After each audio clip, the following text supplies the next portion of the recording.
એક હોટલનો વેઇટર રોજે ત્યાં બધાને ચા આપે, પણ એની ટેવ કોઈ પણ આવે અને સ્માઇલ સાથે ચા આપવાની, ખુશીપૂર્વક, ખૂબ ખૂબ ખુશખુશાલ થઈને કોઈ પણને ચા વેચવાની.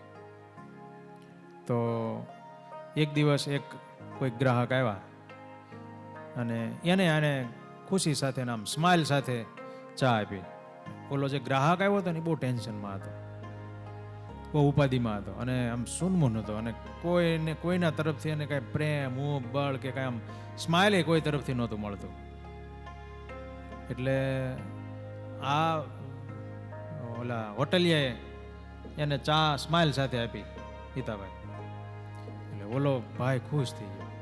એ કે કેટલાય સમયથી મને કોઈ સ્માઇલ નથી આપતું, મીન્સ કે મારી સાથે કોઈ આમ હસીને સામે નથી જોતું, અને આને મને સ્માઇલ આપી.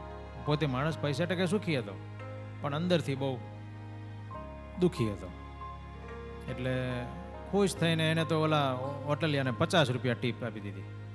એ કે લે, તારા જેવો માણા ક્યાંથી મળે, અત્યારના પોરમાં, સવારના પોરમાં તે મને સ્માઇલ આપ્યું, મને તો કોઈ સ્માઇલ આપતું નથી. એટલે હોટલિયો ખુશ થઈ ગયો અને એને ખબર હતી કે હોટલની બહાર રોજ એક બિચારો ભિખારી બાળક આવે, એ જ ટાઈમે બરોબર એ બાળક ત્યાં આવ્યો. ઓલો ખુશ થઈને આને 50 રૂપિયા આપી ગયો કે મને આટલા બધા આપી ગયો, મને ત્યાં રોજ કેટલા આવીને ટીપ આપી જાય, આ બિચારા ભિખારીનું કોણ? તે 20 રૂપિયા એમાંથી એને ભિખારીને આપી દીધા. ઓલો ભિખારી બાળક એ ખુશ થઈ ગયો, દોડતો દોડતો સીધો એની માં કાલની ભૂખી હોઈ ગઈ હતી ને એની પાસે ગયો. રસ્તામાં જતો હતો ને તો એક નાનું ગલુડિયું કૂતરાનું આમ રોડમાં હાલ્યું જતું હતું ને કંઈક વાહનને અડફેટે આવે એમ હતું, તો આ છોકરે પકડી લીધું ત્યાં દોડીને, રિસ્ક લઈને, અને લઈ અને માથે હાથ ફેરવી અને એક બાજુ સાઈડમાં મૂક્યું હતું. આમ ઓલી બાજુ કોઈ કારમાં એક શેઠિયો હાલ્યો આવતો હતો, એણે જોયું કે અમારા આ છોકરાને તો આની હારે ગલુડી હારે કાંઈ લેવા દેવા નહીં, તોય એને બચાવી, એને પ્રેમ કરે છે, હું બળ આપે છે, આ તો ગજબનો કહેવાય.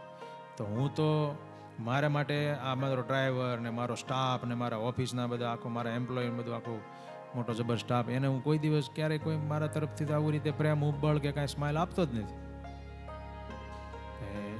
એના મનમાં પ્રેરણા મળી આ બાળકમાંથી, ભિખારી બાળકમાંથી. તો એ ગયો સીધો ઘેરે અને એણે એના ડ્રાઈવરને 1000 રૂપિયા આપ્યા અને એના ઓફિસના સ્ટાફના બધા માણસોને 1000 રૂપિયા આજ ભેટ આપ્યા. બસ સામેથી ખુશી થઈને કે જાઓ, તમે મારા માટે આટલી બધી મહેનત કરો છો ને, તો તમને બધાના 1000 રૂપિયા બસ ખાલી ભેટ, ગિફ્ટ. બધા લોકો ખુશ થઈ ગયા, એના માણસો ને એનો સ્ટાફ ને એનો ડ્રાઈવર તો કેટલો બધો ખુશ થઈ ગયો, કેમ કે રોજ શેઠ હારે ગાડીમાં જવાનું, બધે માથાકૂટો હાલતી હોય ને કાંઈક ભૂલ પડે પાછા શેઠ ડોળા કાઢે ને, એટલે ખુશ થઈ ગયો. બીજે દિવસે એને રજા મળી અને બધા પરિવારને લઈને બીચ ઉપર ફરવા ગયો.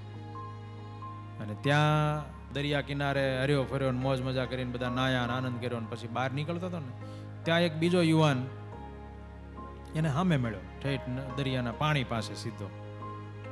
અને આ ભાઈ ખુશાલ હતો અને ઓલો માણસ આવ્યો ને એને સામે સ્માઇલ આપી. અને ઓલો માણસ સીધો પાછો વળી ગયો. યુવાન જે આવતો હતો આને પૂછ્યું, એટલે કેમ પાછો વળ્યો? કે બસ, પણ કેમ, શું કારણ? તમે અહીંયા બીચમાં તો નાવાનું હોય તો નાવો, મોજ કરો. કે હું નાવા નહોતો આવ્યો, હું કાયમી જવા આવ્યો હતો. કેમ? કે હું જીવનથી હારી ગયેલો છું, બહુ કંટાળી ગયેલો માણસ, અને મારી આજુબાજુમાં મારા સ્ટાફમાં કે મારા ઘરે કોઈ મને પ્રેમ કરતું નથી, કોઈ મને કાંઈ કશું મારી સામે હસીને જોતું નથી. તે આજ મને સ્માઇલ આપી. મેં નક્કી કરીને આવ્યો હતો કે કોઈક એક માણસનો મને સ્માઇલ આપે અને મારે આમ હું ખુશી જોવે ને તો મારે જીવન ટૂંકાવવું નહીં. તે મને સ્માઇલ આપી તો કે મને એમ થયું કે આ માણસ તો ખુશ છે ને મને એને તો સ્માઇલ આપી એટલે હું પાછો વળી. તો જીવન પ્રેક્ટિકલમાં પણ આવું હોય કે કોઈક એકાબીજીને થોડાક હસીને બોલાવે, કોઈક સ્માઇલ આપે, કોઈક પ્રેમ બળ આપે, તો બીજા માણસના અંતરમાં એનો આનંદ થાય.